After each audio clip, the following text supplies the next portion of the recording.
right and you'll see another Art Deco building. That is the Merchandise Mart. Very, very important building in Chicago's architectural history. And I actually am going to talk about it twice on the tour because there's so much to say. So the Merchandise Mart is built in the style of Art Deco, right?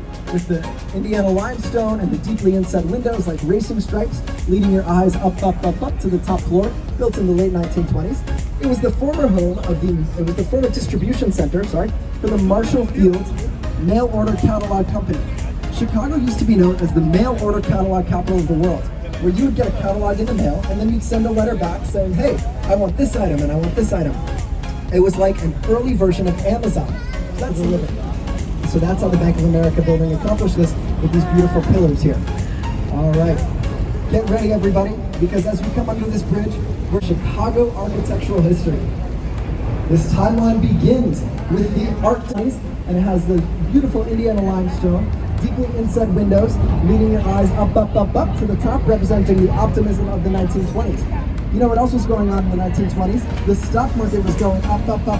But in 1929, the stock market went, Adam, I'm going to be your docent or tour guide for the evening. I'm so excited to show off these beautiful buildings in the city of Chicago to you on this really cool night. So I believe that every good tour should have a message, a thesis. So I'm going to start with that. I want to tell you all what the thesis of my tour is going to be. And that is that the story, the history of Chicago is demonstrated and exemplified through the architecture of its buildings. And that story has a theme. The theme of that story, and I'm going to come back to this a couple times throughout the tour, the theme of that story is resilience. Chicago is a city that faces hardships and challenges, and we come back stronger. That's the theme of tonight's tour, resilience, and let's get started. The first building I want to point out to you is this beautiful looking Wrigley Building on the right. It's built in the Spanish Revival style. Spanish Revival. It's modeled after a cathedral in the city of Sevilla, Spain, and it was built in the early 1920s by an American architect. Now you might be wondering, why would an American architect be building in the style of a cathedral in Spain? That's because at that point in American architectural history, we didn't have our own style yet, so we were kind of copycatting the European countries. And also, many American architects studied at European schools of architecture. So the Wrigley Company was once headquarters to the Wrigley Building was once headquarters to the Wrigley Company, which makes Wrigley Juicy Fruit chewing gum, and also has its name on the Wrigley Field baseball stadium on the north side where the Cubs play. I love the Cubs. The Wrigley Building is made of terracotta tiles, very delicate terracotta tiles that have to be hand washed, and it's also made of chewing gum. Profits. Just kidding. All right, so as we come up to this bridge, I'm going to say eyes up, cameras up. That's your cue that you're about to see something amazing. And that amazing building is the Trump International Hotel and Tower. It is the second tallest building in Chicago, completed in 2009. It's the big blue reflective glass building right in front of you. And the style of this building is a style that I'm going to come back to a couple times throughout the tour, and that is called contextualism. Let me repeat that, contextualism. What that means is that this building was designed to be in harmony, in a beautiful harmonized relationship with the buildings around it.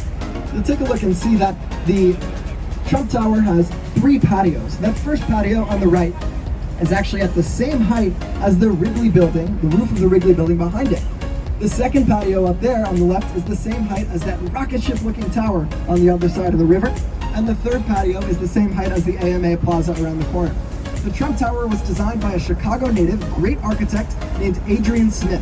We call Adrian Smith the world's tallest architect. Now it's not because he's a very tall person himself, he's actually 5'7", but he is known as the world's tallest architect because he designed the current tallest building in the world, the Burj Khalifa in Dubai.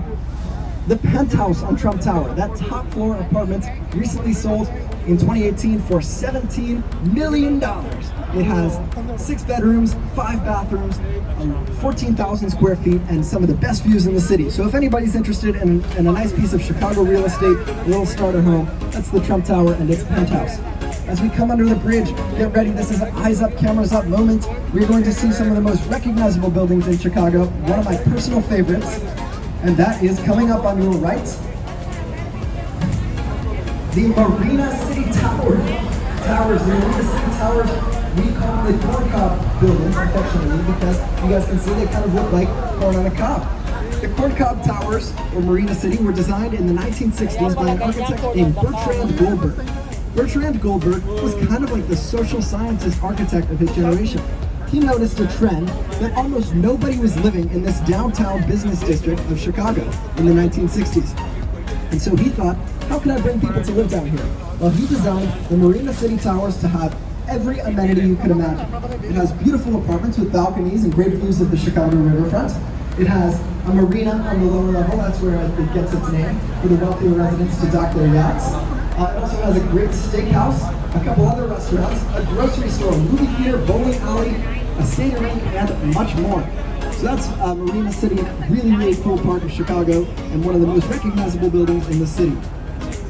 On the left, right at eye level, I want to point out first thing, the Chicago River Walk. It's the beautiful concrete area walkway along the river where you see people walking their dogs and having some drinks at the city winery.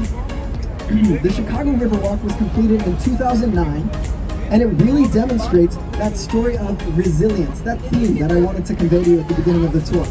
Because before the Chicago River Walk was completed, this river that we're on right now was kind of dirty and smelly, and people didn't really care about its environmental protection or the fish that lived in it. In fact, before the Riverwalk was built, there were only 10 species of fish in the Chicago River, and today there are over 70. So the Chicago Riverwalk totally changed the relationship of the people of the city of Chicago with the river. It brought people down to the river and made them look at it and confront it like never before. When the Riverwalk was completed, people really started to care about the environmental protection of the river and the ecosystem and the fish that live in this beautiful river that is the heart of our city. So as we come up under this bridge, I want to point out an architectural style of the late 1920s. And that's on this LaSalle Lacquer building that will come into view in just a moment.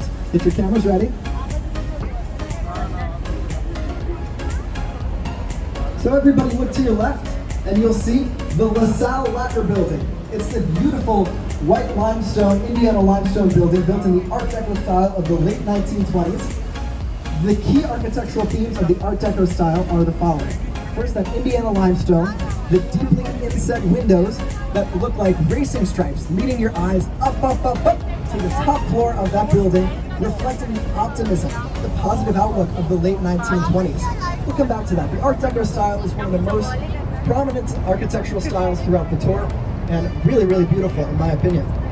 As we come into this bridge here, you might see a train going by, one of Chicago's elevated trains. It's up on this next bridge. The elevated trains are called L. The Chicago public transit system is known, fortunately, as the L. Not because it begins with L or anything, but because the trains are elevated above ground level. And the neighborhood to your left, you might have heard people refer to it or seen signs for the Loop. And the reason that the Loop neighborhood is called the Loop is because that all of Chicago's trains fan out from the neighborhoods and then they converge into the downtown area, and when they get here, the train lines go in a loop. Really cool part about Chicago's public transit. Definitely check it out. Piece of architecture. Eyes up, cameras up, get ready for 360 degrees of amazing.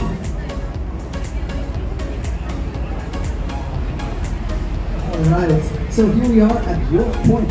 There are many examples in Wolf Point of that style that I mentioned with Trump Tower, of contextualism. You guys remember contextualism? So the first contextualism example that I want to point out is this beautiful green curved glass building here called the Nuveen Building.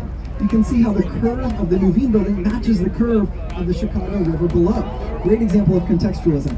The Nuveen Building actually played a very important role in Chicago's very true, very famous non-fiction documentary about the city, Ferris Bueller's Day Off. Have you guys seen Ferris Bueller's Day Off? All right, I love that movie. So in the movie Ferris Bueller's Day Off, Ferris's dad looked down from one of the top office buildings in the Nuveen Building and saw his son going by in the parade on the street below.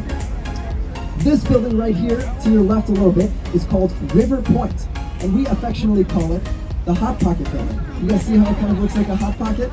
Or maybe a McDonald's apple pie? Really cool building, built pretty recently. That's the Hot Pocket Building known as River Point. So our captain, if you'll notice, is making a turn here. We're going to go turn up the north side of the north branch of the Chicago River.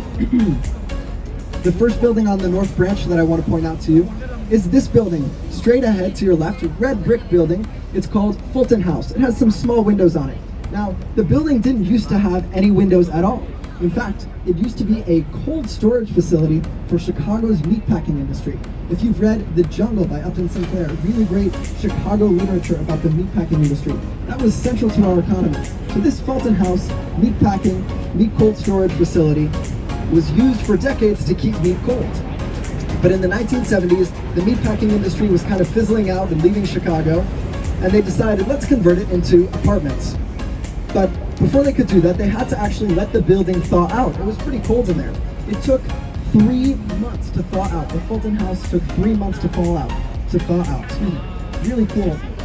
And when they opened up the walls to see what was inside, what they used as insulation, guess what they used? It was horsehair and cork. Really interesting way that they did insulation on cold storage buildings for the meatpacking industry. So that's the Fulton House today. It's luxury apartments. Coming up on your left, everybody, I want to point out the River Cottages. Those are those gray buildings over there, gray cottages with a triangular motif. It has a triangular motif because the architect, Harry Weiss, is very much into sailing. You guys know how sailboats kind of look like a triangle. They have a triangle shape. So Harry Weiss uses this triangle motif in lots of his buildings. These buildings were completed, cottages were completed in the 1980s.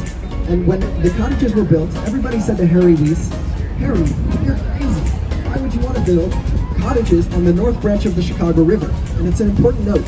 The North Branch in the 1980s was kind of the smelly, dirty, industrial branch. Nobody really wanted to live up here. But over the years, the Chicago River and this North Branch, beautiful relationship with the buildings around it. So this apartment building here is curved inwards. It's concave. Whereas the River Point Hot Pocket building right there is convex, it curves outwards. But the curves of these buildings actually have the same degree. The curves match each other. This building curves inward at the same degree that this building curves outward. A really cool example of contextualism. And one more thing, the building on the left, the Nuveen building, also matches the curve of these two buildings on the right-hand side.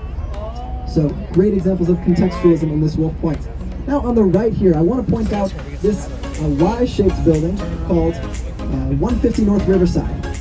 150 North Riverside, completed in 2018, designed by a Chicago architecture firm named Guest Partners.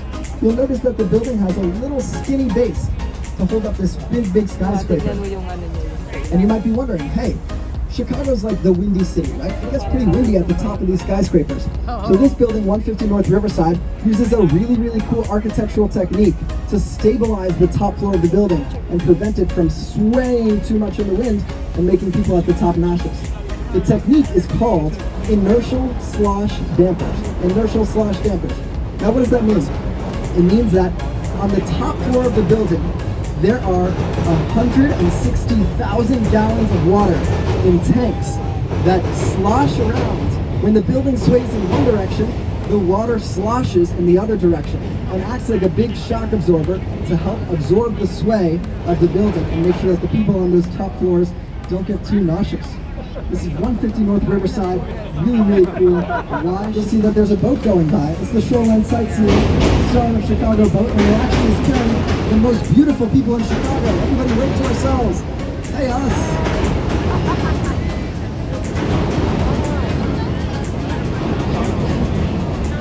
All right, I apologize for the noise from the L train, but let's keep moving.